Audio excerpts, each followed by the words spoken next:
All right, real quick, just want to address this comment. It says, "Hey JR, show me the picture of your drilling. In other words, the pin position would greatly be appreciated in deciding on ball."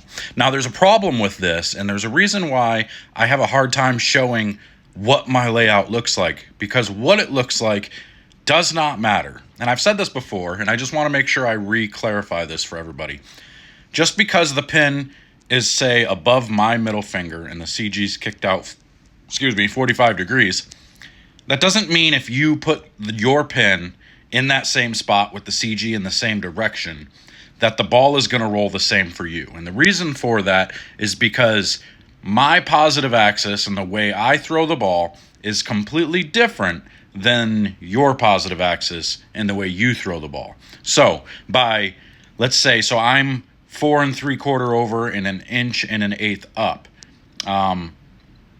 So if you are, let's say, 3.5 over and 1/2 inch down, that's going to make that pin a lot closer for you than it would be for me. A 5.5 inch pin, which is what that layout normally is, would be more like a 3.5 inch layout for you based on your PAP if it was 3.5 versus my 4 3/4 estimated.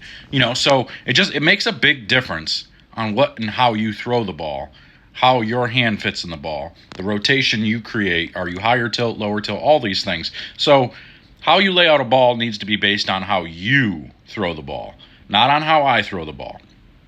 What you can do is just pay attention to the numbers that I present to you. So like when I say, all right, this layout is 45 by 4.5 by 45. If you put that layout on your ball, typically you're going to get something similar to the type of shape that my ball is making, that you're seeing on the lanes. You're going to get a similar shape. Is it going to be exact?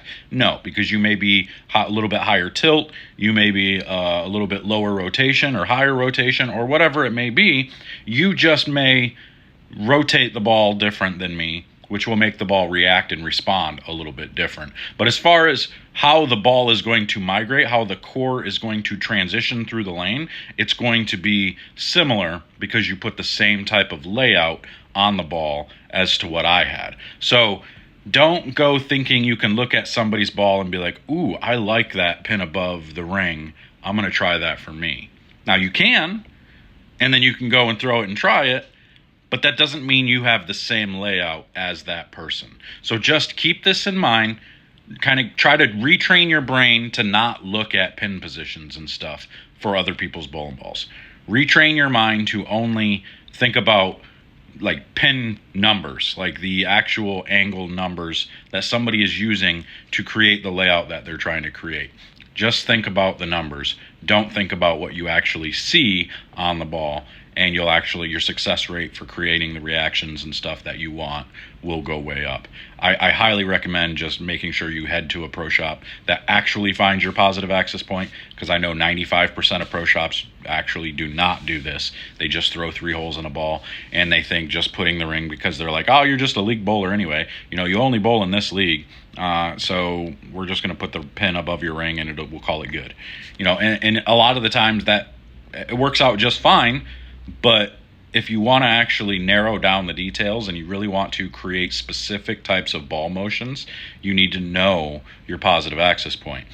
If they don't know that you're a high axis tilt type player and they give you a short pin, your ball's going to look like it's not doing anything, or it's going to be hitting and deflecting the entire time because you are a higher tilt player. You need to have longer pins to keep it on its axis longer. So if a pro shop's not watching you bowl, if they're not seeing your ball roll, if they're not finding your PAP, putting that little piece of tape on it and watching it go down the lane, the chances of them getting your layout correct is slim to none. Honestly, it really is. So make sure you're going to a shop that knows what the heck they're doing. Make sure the 2 things I would always ask walking into a pro shop: A, do you drill oval thumbs? And B, do you find a bowler's PAP out on the lanes to drill a ball? If the answer is no to either one of those, you could get away with a shop that doesn't drill oval thumbs. Not everybody needs an oval thumb. Newer bowlers probably don't need an oval thumb.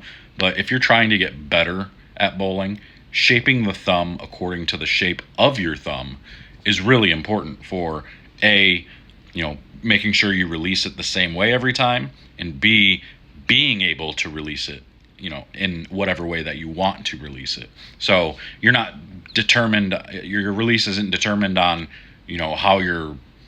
how swelled up your thumb is that day, because the oval is big enough or right for the side of your thumb to where even if you have just a little bit of swelling, it's not going to be that big a deal. If the thumb is circle, that means the thumb is going to be huge front to back if you have a fairly flat thumb. The circle is going to be huge front to back, which means you're going to have to cram tape in the front, so that way side to side it stays okay, because they're going to drill the hole based on the side to side fit. Like you look at my thumb, you can see how flat it is here, and then when I turn, see how skinny it is there? Big difference there. So I would have to drill it to the size of this size in order to, be able to get my thumb in it. But then when my thumb's actually in it, I'm going to have a ton of room front to back, because I'm going to be able to do this in the hole, because my thumb is much skinnier this way than it is this way. And it's even more dramatic when you look at my bowling thumb. It's fat this way, much skinnier this way.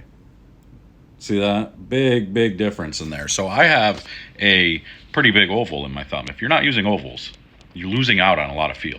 If you're not using tape, you're losing out on a lot of feel. You should have tape in your thumb hole all the time. I mean, I could go on and on and on about all these things that you have to do, but I promise you, just go find a good pro shop. Have them. I mean, if you can't find a good pro shop, come see me. I get people that fly into Detroit and come up to the shop all the time. I get a lot of out-of-state people. I got people coming from out of the country to come and get their balls fit. So if you've got the money and you got the time, come on out. If you're coming from a long distance, I'll give you a price break, because all I really want to see is I just want to see you be successful. I want to make sure you get bowling balls that fit your hand properly. So that's all I got for you. I'm getting the beans out of here, and yeah, I don't think I have anything else for you. I think that's pretty much it. Can y'all think of anything? Anything at all? If you got questions or anything like that, make sure to comment. A lot of the times I like to pick out comments like this and screen grab them and talk about them. Just a good opportunity to really explain some things out and to be able to make more educational type videos. So make sure to comment, hit the like button, subscribe for me, and until next time, I'm getting out of here. We'll see you guys later.